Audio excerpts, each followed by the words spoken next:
Hello, my name's Glossy Pigeon and welcome to my Minecraft Bedrock commands tutorial series. In this episode we're going to be going over the /clone command. With this command we can clone and move structures. We'll be going through its many variants, but there's no time like the present, so let's get started.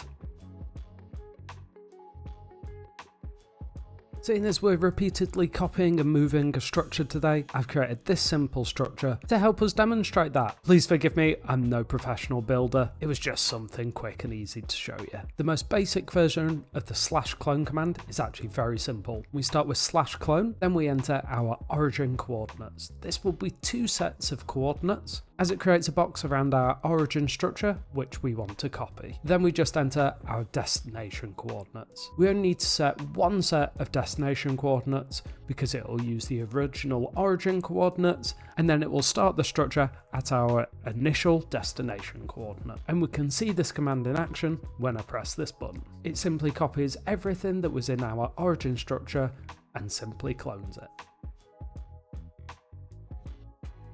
The first set of variants we need to consider for the /clone command is mask mode. There are three different mask modes: filtered, masked, and replace. Replace is actually the standard version of the clone command. So if we just put in the coordinates as we did before, it will copy everything over, including the air blocks. Whereas the masked modifier only copies everything that isn't an air block. Which means with the masked modifier on those gold blocks there, when I press this button, they will actually stay in place. Whereas if I remove that again, we can see by activating the command that they disappear. Filtered, however, is a little bit more complicated in that it filters for a specific block and only copies that across. So we enter filtered, we then have to enter a clone mode. We'll be going over clone mode properly in a little bit, but for now we'll just enter normal because this is the default setting, and then I'll enter the tile name which we're filtering for and will be cloning. So that now that we're only filtering for birch planks, when I press the button,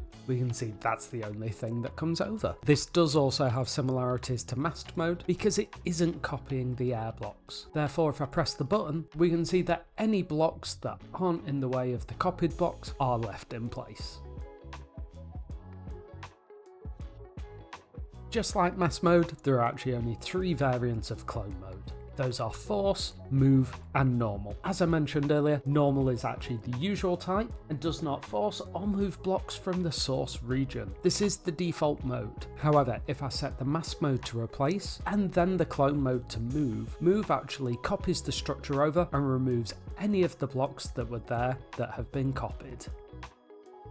If we combine the move clone mode with the filtered mask mode, we can actually have some interesting things happen as well. It copies all the birch planks from the origin region into the destination region and then deletes them from where they were before. Force is actually a little bit different. I haven't explained this yet before. However, with the clone command, one thing that you can't do normally, you can't clone from an origin region and then have the destination be at any point within the origin region. For example, if I try to run this command, you'll see that I get an error saying the source and the destination can't overlap.